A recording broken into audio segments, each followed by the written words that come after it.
Hi everyone, it's Julie at Grandma's Creations. Thanks for joining me again. My gadget this week is this. It's my walking foot. So I was on a course last night with Jenny Smith, who was teaching us how to do a courthouse step block, and we used one of these to quilt. So let me show you what's unique about it. So when you fit one of these to a machine, what this does is helps the fabric to be guided through your machine. But it's really important, because usually it has one of these arms on it. It's really important when you fit it to make sure that arm is resting above your needle shank. So that when you raise your needle up and down, that arm goes up and down too, and I'll show you why. So first things first, these set of teeth on the plate set into your machine are called feed dogs. Now if you're doing normal sewing, then you have your feed dogs up so that they go up and down. If I move my needle up and down, you can see they go up and down. Maybe that's better view. They go up and down. You can see them coming up now and down, and they help feed your fabric through your machine. So the walking foot, what makes it unique is it has a set of feed dogs too. So this is what it looks like when it's off your machine. There's the arm I was talking about that fits over the needle shank of your machine, and as you can see, this has got feed dogs too.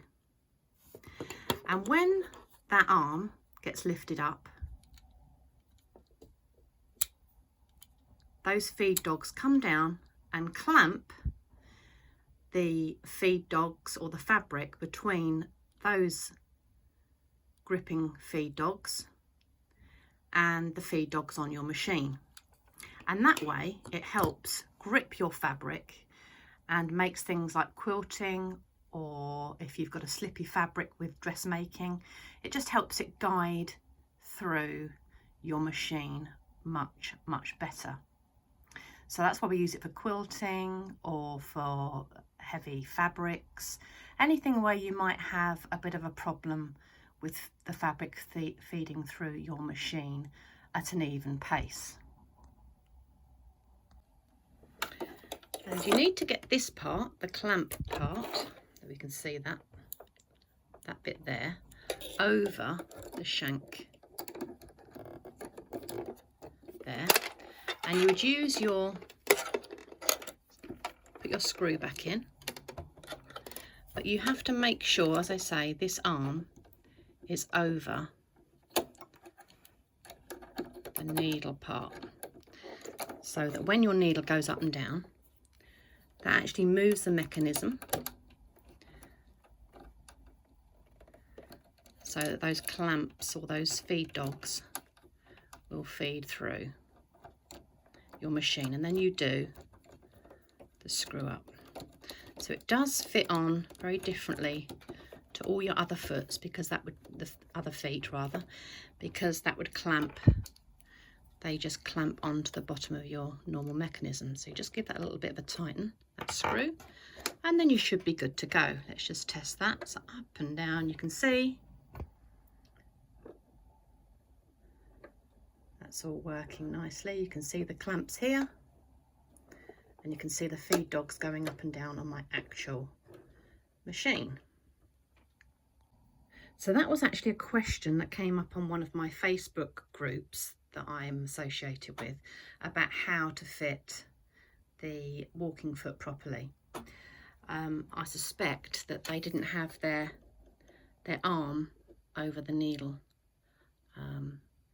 position thing there, so that's why it wasn't working properly. But let's see this in action now. So I've got my quilt sandwich. That's what we call a quilt sandwich. You have the backing fabric, you have a little bit of wadding, or they call it batting in America, and you have your top.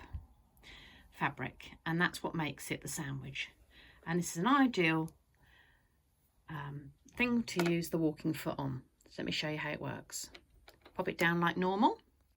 So I'm going to take this very slowly so you can see how it feeds your fabric through your machine.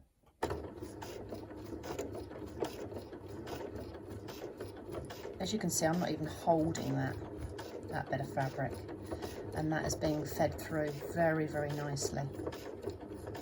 You could probably afford to go faster than that, but I'm just showing you so that you can see just how that is actually feeding, going up and down, feeding that fabric through, using the feed dogs on the walking foot against the feed dogs on your machine.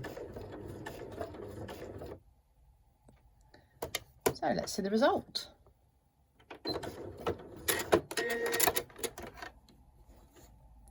So that is the result. Lovely, lovely seam through all 3 layers. So that's the walking foot. I love mine. I was very fortunate. I got mine when I bought my Janome 607. I actually got it in an accessory pack. So I got the accessory table and some of the other feet, but also the walking foot. But I would totally recommend it if you're going to do dressmaking with slippy fabrics, or you're going to do a lot of quilting, bag making, cushion making. I would definitely recommend that you invest in one of these. They're not cheap. They're not like buying one of your normal feet for your machine, but they will last you, and they're very, very good if you're going to do a lot of sewing. So I hope you enjoyed that. Thank you for all my new subscribers and my likes and my comments. I do appreciate it. And see you next time. Take care for now.